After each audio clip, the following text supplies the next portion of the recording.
Hey there guys, how you doing? This is Staple and welcome to Staple's Notes. Today's lesson is Pop Song 101 or how to build a standard pop song using GarageBand. This video is recorded on an iPad, but everything here can also be done using GarageBand for an iPhone or for a desktop system. I'm going to walk you through the process step by step and get you up and running crafting your own deadly grooves. So let's get started. So the first thing you do is open up GarageBand. And when you do, of course, you need to create a new document, so just use the plus button there that says Create Document. You'll be presented with a screen like this. You can pick between virtual instruments and loop libraries and all of that kind of thing. For right now, just select Audio Recorder, and it will create an empty shell of a file that you're going to start filling with your elements. Now, once you have your shell up and running, you press this icon here in the top left corner, and you're going to see your track view with your timeline. This will show you all of the tracks in your project and your timeline, and you can press play and hear that irritating little metronome. You probably want to turn that off, so tap on the little blue metronome icon to turn it off so you don't drive yourself crazy. Now the song you're going to build is going to have your standard pop song arrangement, which is verse, chorus, bridge, chorus. So you've got three distinct elements, your verse, your chorus, and your bridge, in an arrangement of 6 sections. How do we do this? Well, in GarageBand, you press that little plus sign up in the top right-hand corner, and you're going to get this little dialog pop up which says Song Sections. Right now it only has one section, Section A, 8 bars long. What you're going to do is keep hitting duplicate and create 6 sections, and they'll come up as sections A, B, C, D, E, and of course F. Now before you leave this box, make sure you tap all sections so that you can see your entire timeline with all 6 sections there ready to press, just like that. There you go. So now you have your empty shell of a song with your sections all laid out, and now you're going to go hunting for loops to fill it up with glorious, glorious music. So you press that little icon there up in the top right corner. You're going to see Apple Loops come up. And here you can pick from all kinds of different instruments and all kinds of different styles. Basically what you're going to be looking for each section is a beat, so some kind of drum set. So here I am looking for a drum set. 280s. Don't like that one. Nah. Oh, definitely not.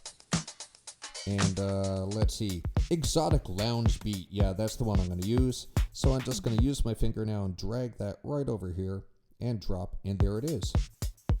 Press play, got my exotic lounge beat. Rock and roll. So now I'm going to go back and lay a bass on top of this groove. So I go back to my Apple Loops button. There it is. Pull open and I'm going to change the instruments here from drums to bass. Alright, so let's look for a bass that'll go with that. No. Okay, yeah, I like... No. Yeah, no. Oh, actually, yeah, that one's kind of nice. Perfect, yeah, okay, so I'm going to drag and drop that sucker on in there. Play them both together to see how they sound. Yeah, okay, this is grooving, liking it. Alright, so now I got a bass and I got drums, and the only other thing I'm going to toss in on top is a little bit of a melody pattern, so, instrument, what will we pick? Oh, I'm going to pick a synth. Yeah, okay, let's see what this one sounds like. Ooh, spooky, I like it. Not so much that one, no.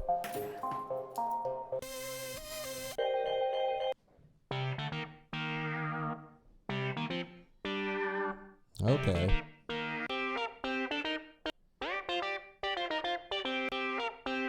There we go.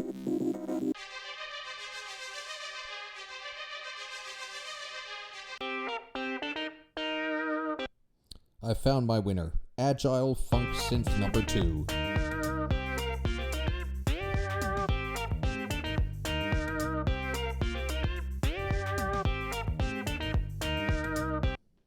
There you go.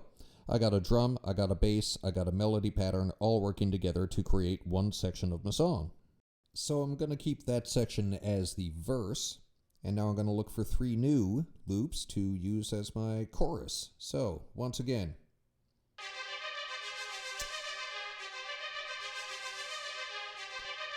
nice freaky ghosty one for the synth. Now I'm going to get a bass. Here we go, working in reverse here, and bang bang bass. Yep, sounds good to me. And of course, another drum track. Gotta have another groove. Let's try. Oh, for sure. Gotta use it. Dragging and dropping. Here we go.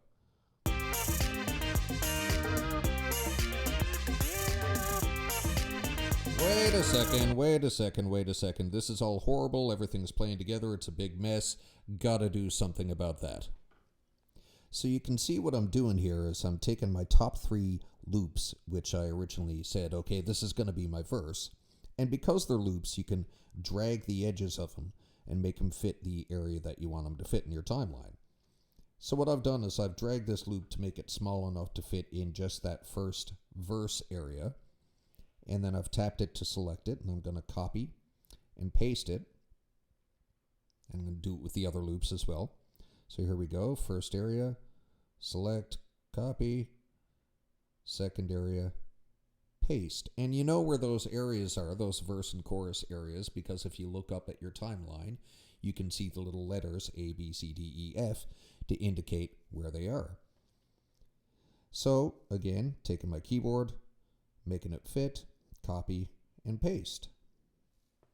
Now I'm going to do exactly the opposite thing with the sections that I decided were going to be my chorus. I'm going to once again make them small enough, and this time drag it and put it in the chorus section. My beat and my bass, or rather my bass and my beat. Think I had that backwards. Whatever. Anyway, now I'm going to take those sections and again copy and paste. Second chorus, third chorus. Lather, rinse, repeat with your other 2 ones. Here we go. Copy, paste. And paste again.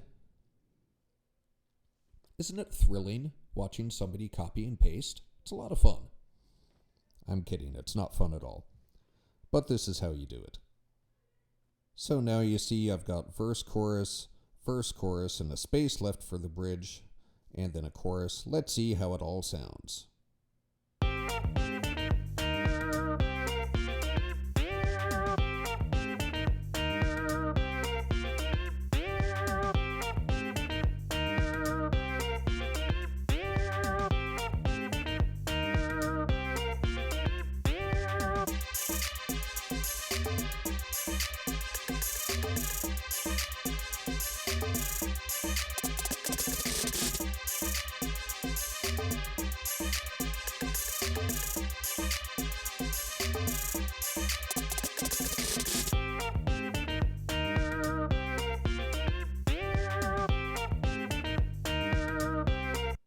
Alright, so I'm happy with those sections and those transitions, and the next thing to come in now is going to be the bridge.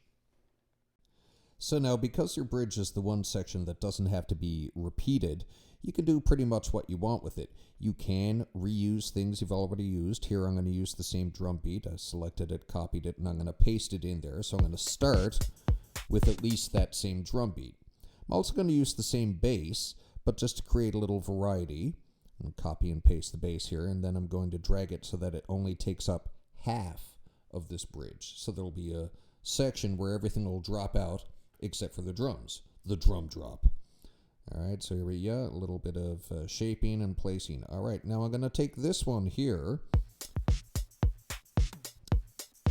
first just to hear how this sounds. Dropping down to no drums, then the bass. Yeah, okay. Okay, so now for my other part, you don't have to reuse the loops that you've already used. You can drop in new loops. You can do pretty much whatever you want as long as you make a bridge that's different from your verse and chorus sections does that left turn only happens once type deal. So I'm going to take my original keyboard, paste it in there, then I'm going to pull up its settings, and I'm going to turn it in reverse to give it that weird kind of demonic possession, paranormal activity feel. All right, so let's see what this sounds like.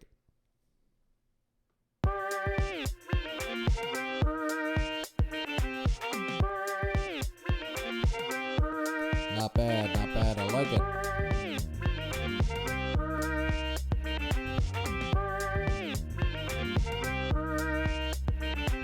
Yeah, okay, happy with that. Got my bridge, got my verses, got my choruses. Now what?